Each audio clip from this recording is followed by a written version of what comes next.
Welcome to Safety Chats. Host Jason Starke, Director of Safety at Baldwin Safety and Compliance, shares decades of aviation experience and a passion for safety. Let's get started with this week's Safety Chat.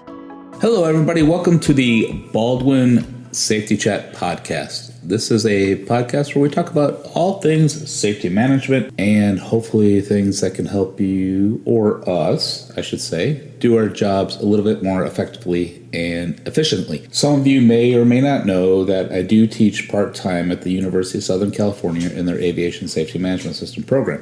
Just out there earlier this week doing some teaching, one of the questions that came up, especially, and it is totally related to the FAA NPRM, is this idea of interface management. If you haven't looked at the NPRM yet, please, I am begging you, picture me on my knees, hands clasped, saying, please read this thing, because it is so important that you understand it. It is so important that you try to grasp what the FAA is asking of our 135 brethren in terms of safety management. And here's the kicker too. So this is the part that really concerns me. I know I'm going off topic here, but the thing that really concerns me is this idea that they are also changing Part 5.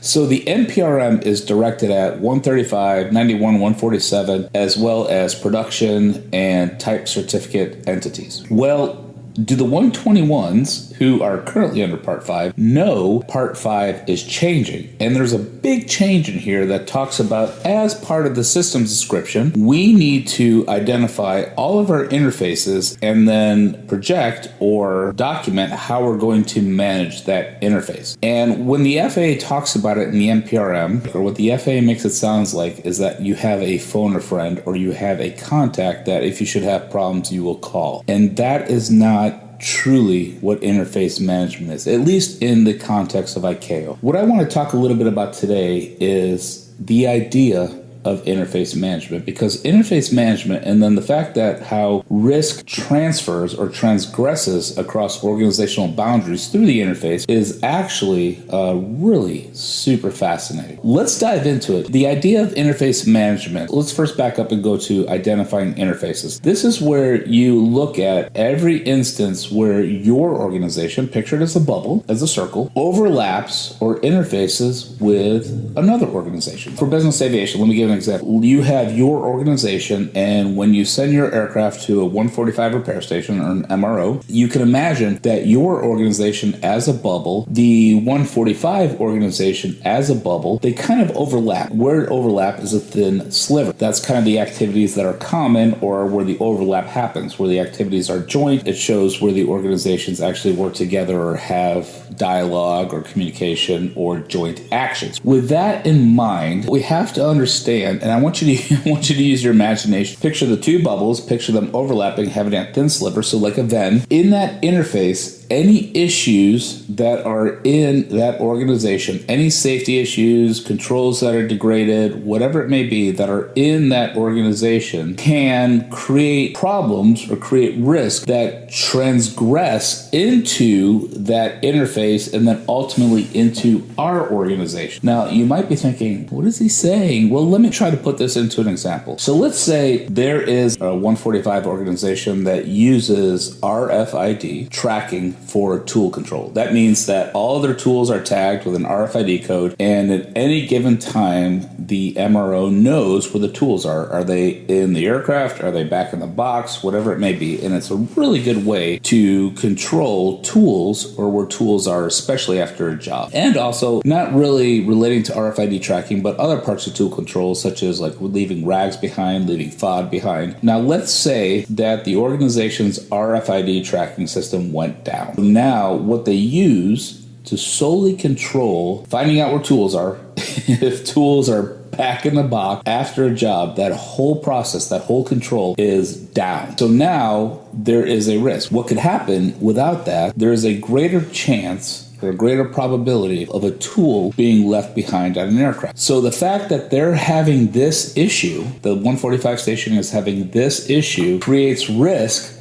that at that interface, when you bring your plane there to be worked on and the MRO works on that plane, I know you can't see me, but I'm kind of putting my hands together. My right hand is the MRO, my left hand is your organization.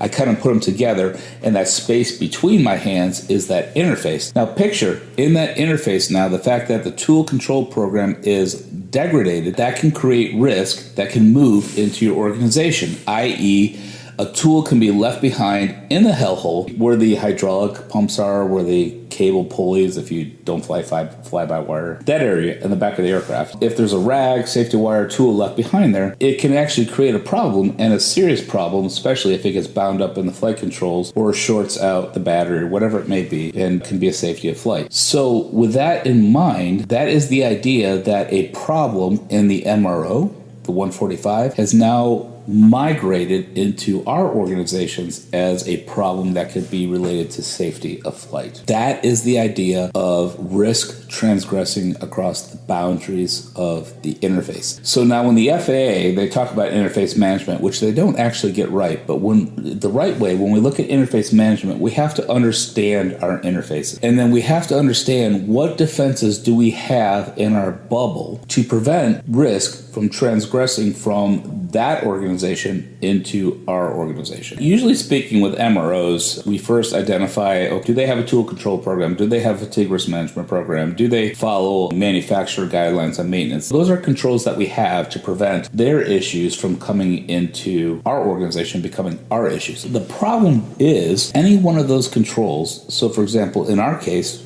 tool control is degraded, we need to know that. That is the idea of safety communication across the boundaries, or interface management and safety communication. So if the MRO has a problem with their tool control, like if their RFID went out, that should be communicated to us so that we have the opportunity to say, okay, we're going to adjust our controls, we're going to adjust our barriers to prevent any risk associated with that degradation from impacting us. So what does that look like? Let's say they tell us that, hey, our tool control program, our RFID program is down. So now we can, as an organization, say, okay, they do not have robust tracking on their tools. So what we need to do is that when this aircraft comes out of maintenance from the MRO, we need to inspect it. We need to look at the panels, make sure everything's fastened. We make sure there's no FOD in the intakes. There's no tools or screws or FOD left behind in the cabin or on the airframe before we actually take acceptance and fly this aircraft. I understand this is something we should probably do anyway, but when the organization tells us that, hey, we have a problem with our primary control for tool control, that we can now take the opportunity and be extra diligent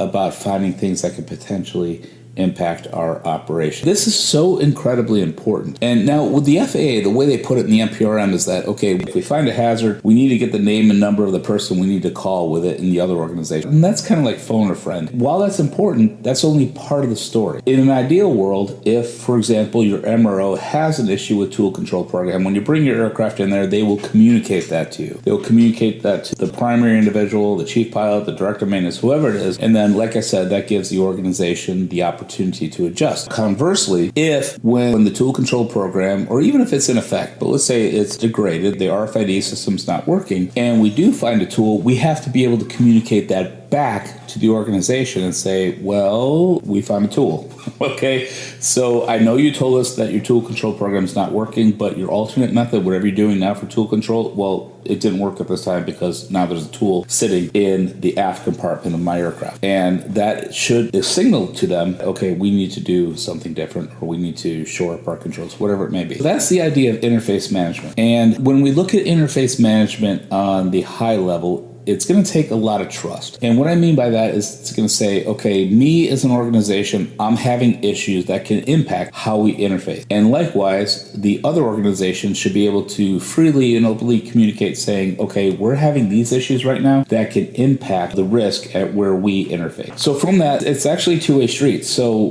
Conversely, if our organizations, if we're having an issue providing services or with our aircraft that could impact safety at that interface, when we come together, we also need to communicate that to our vendors. One example could be, let's say we go to an FBO, our single point fueling is not working. I know this is a super obvious example, but when we come to interface, so we're interfacing between us and we have a degraded state, which is our single point is not working. And then we have the FBO who sees a jet and sees a single point. If they don't know that there's a problem, they're going to try to hook up to that, and there could be a fuel spill, there could be whatever it may be. And then what happens is that our risk or our problems have now created problems and risk for our organization, because now we end up with a fuel spill. It's as simple as that. No knock against the FAA, but we need to understand what this idea of interface management is.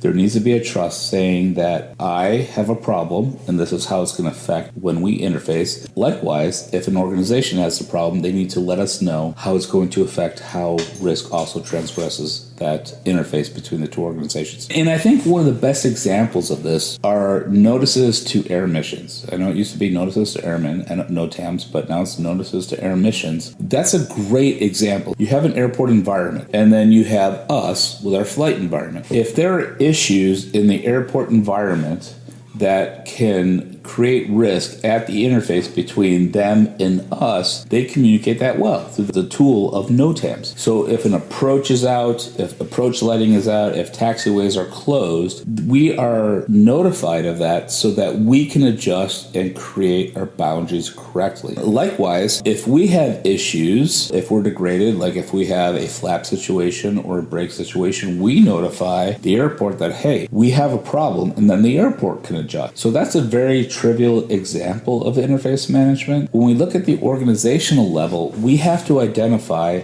how what we do can impact or transgress into what our organizations do, and vice versa. So now here is the big question. When we look at corporate operations and interface management, one might ask the question, okay, what does interface management look like with FBOs? So for example, we have risk or they have risk. How do we look at that interface between the two, and how risk from the FBO can move into our operation, and how can risk from us or the things that we do or don't do impact the FBO? While if we go to one or two FBOs, that's a no-brainer. We can communicate that to them. But as corporate operators, we go to hundreds of different FBOs, and that might be an understatement. What ICAO is saying is that we can actually have like a template for the interface. We can have like a common interface. So we look at the interface between FBOs. It's like, okay, we come in, they're going to marshal us. That's an interface. Park us, fuel us, service the lab, provide catering, escort the passengers out, whatever it may be. That's what happens at the interface. On our side,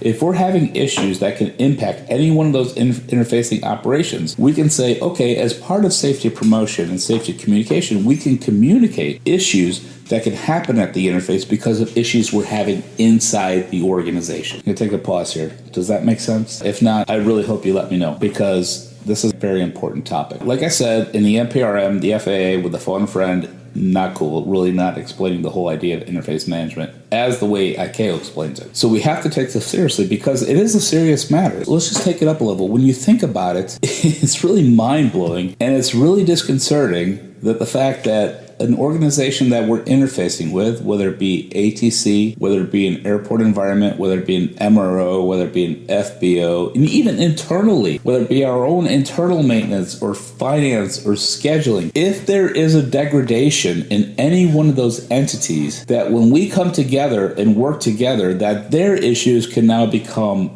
our issues. And that's where we're really protect from. And here's the other thing too that I always talk about when I'm teaching class, is that we in corporate operations have the opportunity to insert risk or insert issues into our organization. I mean, seriously deep into an organization. So let me give you an example. Contract pilots. Contract pilots themselves can really insert risk deep into our organization. So the question I have in that interface, when you have your bubble, which is our organization, you have the bubble, which is the contract pilot, we can go deep into that organization.